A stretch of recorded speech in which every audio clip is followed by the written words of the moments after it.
मैं हूं Mohammad Naufal Safan, blog से Naufal academy. Basically product table क्या है, तो इस वक्त तक 118 एलिमेंट दुनिया के अंदर डिस्कवर हो चुके हैं और हर एलिमेंट का एक कोड नेम है। उस कोड नेम को उसके इंग्लिश या ग्रीक या लैटिन नेम से सिंबल बना दिया जाता है। जैसे कि इस आयरन का सिंबल है फीरम, इसका लैटिन नेम है और लैटिन नेम से इसका फीरम का FE लेके इसका सिंबल बना दिया गया है। इसके ऊपर जो 26 लिखा हुआ है ये इसका एटॉमिक नंबर है। जो नीचे इसके लिखा हुआ है वो उसका एटॉमिक मास है। एटॉमिक मास बेसिकली प्रोटॉन और न्यूट्रॉन की टोटल तादाद होती है। इसी तरीके से एक एटॉमिक नंबर टोटल प्रोटॉन का नंबर होता है और किसी भी एटम के अंदर प्रोटॉन के नंबर्स जो होंगे उतने ही इलेक्ट्रॉन्स के होंगे और उतने ही न्यूट्रॉन्स के होंगे। अगर इलेक्ट्रॉन्स के नंबर प्रोटॉन्स के नंबर से ज़्यादा हो जाएं या कम हो जाएं तो वो उस एलिमेंट के ऊपर चार्ज आ जाता है। अगर कम हो जाएंगे तो पॉजिटिव चार्ज आ जाएगा और इलेक्ट्रॉन्स अगर ज़्यादा हो जाएंगे तो नेगेटिव चार्ज आ जाएगा। इसी तरीके से उसके न्यूट्रॉन्स की तादाद कम या ज़्यादा हो जाती है स्टैंडर्ड से, तो वो उसका आइसोटोप बन जाता है ना। लेकिन याद रखिएगा किसी भी एलिमेंट का प्रोटॉन नंबर कभी भी चेंज नहीं होता। अगर प्रोटॉन नंबर चेंज हो जाएगा तो वो एलिमेंट ही चेंज हो जाएगा। प्रोडक्ट टेबल बेसिकली 18 कॉलम्स हैं और 7 रोज पे जो है ये कंसिस्ट होता है और ये 18 कॉलम्स 18 ग्रुप्स को जो है वो रिप्रेजेंट कर रहे हैं। इसी तरीके से 1 2 3 4 5 6 7 ये 7 जो रोज हैं ये इसके 7 पीरियड्स हैं। तो हम ये कह सकते हैं कि product table basically comprises upon the groups and periods या कॉलम्स और रोज। ठीक है जी। तो मॉडर्न प्रोडक्ट टेबल के अंदर 4 टाइप्स की क्लासिफिकेशन कर दी गई है ग्रुप्स की। पहला ग्रुप जो है वो रिप्रेजेंटेटिव एलिमेंट्स का और ये 1 2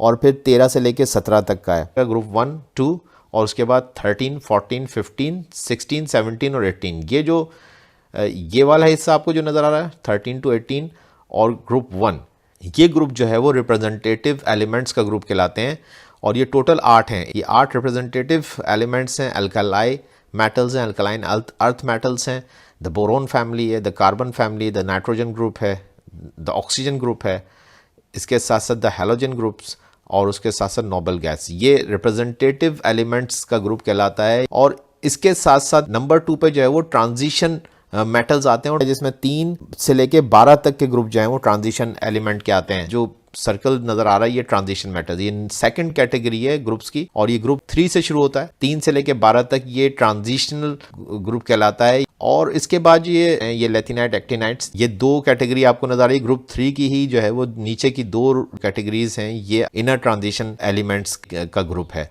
ये थोड़े से 3 डायमेंशनल फिगर से शायद आपको नजर आए कि किस तरीके से ये एडजस्टमेंट हुई होती है। प्रोडक्ट टेबल के अंदर नीचे दिखाए जाते हैं लेकिन ये इस तरह से इनका एडजस्टमेंट होता है। इसके बाद जो आखिरी ग्रुप रह जाता है वो 18वां आपको नजर आ रहा है। ये बेसिकली जो नोबल गैसेस का ग्रुप है। ग्रुप्स तो मैंने आपको समझा दिए, वर्टिकल कॉलम्स हैं।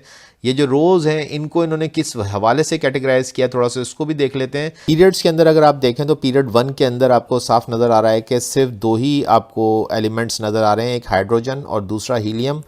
और ये दोनों बेसिकली पीरियड 1 में इसलिए पड़े हुए हैं कि ये डुप्लेट रूल को फॉलो करते हैं और ये सिर्फ ऐसा जो है वो सिर्फ हाइड्रोजन या हीलियम के साथ होता है। हाइड्रोजन में 1 और हीलियम के अंदर 2 इलेक्ट्रॉन्स मौजूद होते हैं। पीरियड 2 इसके अंदर उन्होंने उन एलिमेंट्स को रखा है जो कि S और P ऑर्बिटल्स को जो है वो इन्वॉल्व करते हैं। पीरियड 3 जो है स्टेबल आइसोटोप्स इसके अंदर मौजूद हैं। 4 पीरियड के अंदर D ब्लॉक एलिमेंट्स शामिल हैं। 5th जो पीरियड है इसके अंदर एक्सक्लूसिवली रेडियो एक्टिव एलिमेंट्स मौजूद हैं। पीरियड 6 जो है इसके अंदर F ब्लॉक एलिमेंट्स मौजूद हैं। इन चीज़ों को आप डिटेल में अलग से भी किताबों में और नेट के जरिए से देख सकते हैं कि इनकी क्या डेफिनेशंस हैं। पीरियड 7 के अंदर रेडियो एक्टिव एलिमेंट्स मौजूद हैं। इस स्लाइड के अंदर अगर आप देखें तो कलर रिप्रेजेंटेशन को भी इसमें हाईलाइट करने की कोशिश करिए और इसके ज़रिए से भी ये पीरियोडिक टेबल आपको हेल्प करता है कि कौन से एलिमेंट्स की क्या प्रॉपर्टी नज़र आ रही है। ग्रुप्स भी आपको इसके नज़र आ रहे होंगे। तो इसके अंदर इन्होंने जिस तरीके से कलर्स को रिप्रेजेंट किया है तो प्री ट्रांजिशन मेटल्स जो हैं ये आपको ब्लू या आपको पर्पल जो भी आप कह लीजिए ये इस कलर के अंदर आपको नज़र आ रहे हैं। तो इसी तरीके से आप देखें मेटलॉइड्स हैं, ये येलो कलर के जो हैं वो मेटलॉइड्स आपको नज़र आ रहे हैं। ये थोड़े से पिंकिश रेड कलर के जो हैं वो कोर नॉन मेटल्स हैं।